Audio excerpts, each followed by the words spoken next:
Hello friends, नमस्कार। आप सभी का आपके अपने यूट्यूब चैनल नैन स्कूल पर हार्दिक स्वागत है। आज के अपने इस वीडियो में हम महत्वपूर्ण जानकारियां आपके साथ शेयर करने वाले हैं। लो जी, पूर्व सैनिक होंगे रिकॉल, लड़ाई के लिए रहो तैयार, नहीं तो पेंशन बंद। क्या है रिकॉल की गाइडलाइंस और क्राइटेरिया, इस पे करेंगे बात, और किस किस को बुलावा आ सकता है इसके ऊपर भी करेंगे चर्चा।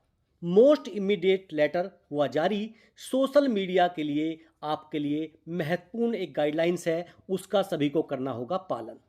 अगर आप मेरे चैनल पर नए हैं, चैनल को सब्सक्राइब कर लीजिए। वीडियो पसंद आए तो लाइक और शेयर ज़रूर करें। देखिए, सबसे पहले ये जो आप मैसेज देख रहे हैं इसको पढ़ते हैं। जिला सैनिक कल्याण बोर्ड के अनुसार प्रत्येक जिले से 2017 से 2025 के बीच के सेवानिवृत्त हुए 5000 पूर्व सैनिकों जो सेफ वन होंगे उनको कॉल या मैसेज प्राप्त होंगे। यद्यपि हम सभी निकट भविष्य में भारत पाकिस्तान युद्ध के दृश्य देख रहे हैं, फिर भी हमें अपनी मानसिक और शारीरिक तैयारी इसी पृष्ठभूमि से शुरू कर देनी चाहिए। जिला सैनिक कल्याण बोर्ड के अधिकारी ने यह भी कहा कि सरकार के आदेशों का पालन नहीं करने वालों की मासिक पेंशन बंद कर दी जाएगी। हम भारत भूमि के प्रति ऋणी हैं, इसलिए पूर्व सैनिक हम बताएंगे कि हमें जो स्वर्णिम अवसर मिला है उसका अधिकतम लाभ कैसे उठाया जाए। यदि किसी का कोई घरेलू काम करना है तो उसे यथाशीघ्र पूरा कर लेना चाहिए। जय हिंद। ये जो मैसेज है ये सोशल मीडिया पर वायरल हो रखा है, और इसमें ऐसा बताया गया है कि 2017 से 2025 के बीच के जो भी रिटायरीज हैं उन सबको सेफ वन को कॉल और मैसेज आएगा, और उनको युद्ध के लिए तैयार रहना है। अपने का कुछ काम पेंडिंग है तो कंप्लीट करने हैं, क्योंकि उनको युद्ध में जाना पड़ सकता है, ऐसा यहाँ पर बताया जा रहा है। देखिए, इसको लेकर जो गाइडलाइंस है, पहली बात तो यह है कि सरकार ने कोई भी ऐसा मैसेज किसी भी एजेंसी के माध्यम से नहीं भेजा है। लेकिन आप फौजी हैं, आप एक सर्विसमैन हैं, आपको पता होना चाहिए कि देखिए, आपका जो सर्विस पीरियड होता है उसके बाद में आपका रिजर्व पीरियड भी होता है। बहुत सी सर्विस में देखिए, जो अभी सर्विसेज हैं वहाँ पर 2 साल का रिजर्व पीरियड है।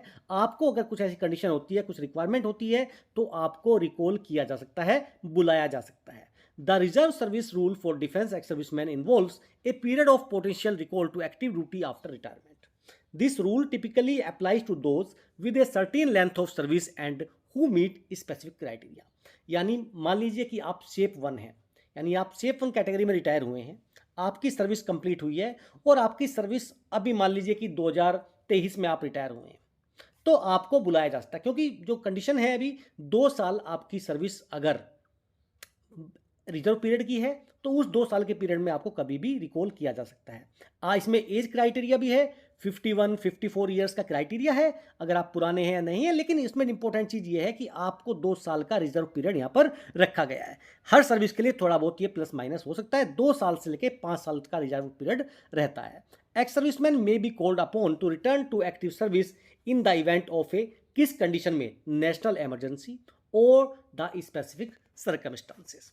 देखिए, जैसे हमने बताया आपको, सबसे बड़ी चीज़ जो यहाँ पर है वो है आपका नेशनल इमरजेंसी, वार और अदर सर्कमस्टांसेस।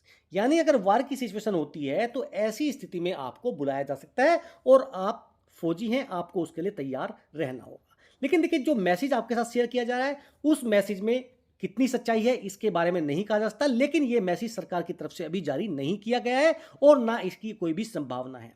अभी देखिए, जो चीज़ें हैं वो हमारी जो डिप्लोमेटिक फ्रंट है वहाँ पर चीज़ आई। यूएनएससी में कल पाकिस्तान गया था, वहाँ पर भी उसको देखिए मुंह की खानी पड़ी, और उसको यूएनएससी ने फटकार लगाई। तो यानी जो चीज़ें हैं वो हमारे पक्ष में चल रही हैं, और जितनी भी हमारी कह सकते हैं डिप्लोमेटिक और कूटनीतिक चीज़ें हैं वहाँ पर उस फ्रंट में हमें काफ़ी सफलता मिल रही है। हो सकता है कि देखिए युद्ध की स्थिति ना बने, ये जो सिचुएशंस हैं ये जस्ट एक कयास है, लेकिन आप फौजी हैं, हम सबको तैयार रहना है। अगर ऐसी स्थिति आती है तो हम उसके लिए तैयार हैं, किसी भी तरीके से हम उसके लिए मना नहीं करने वाले हैं।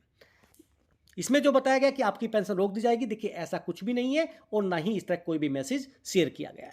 अब देखिए, most immediate standing committee on information technology branch की तरफ से एक ऑफिस मेमोरेंडम जारी किया गया है।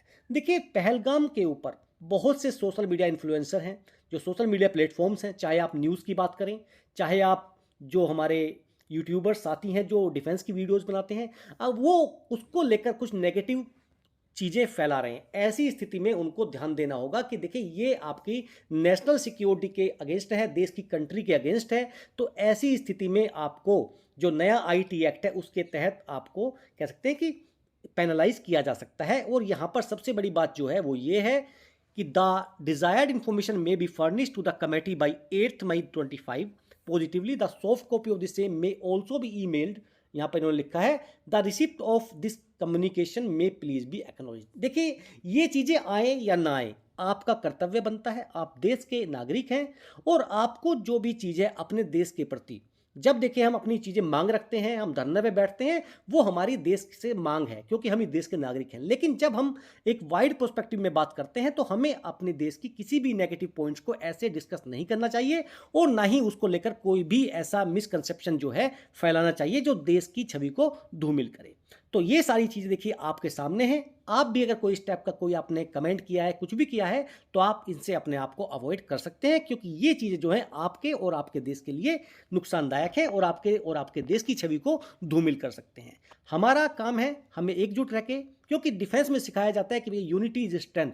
अगर आप एक हैं तो सबसे इंपॉर्टेंट चीज़ है कि आपको एकता दिखानी होगी और आप अपने देश के साथ खड़े रहेंगे। ऐसी स्थिति में ये सबसे उम्मीद की जाती है।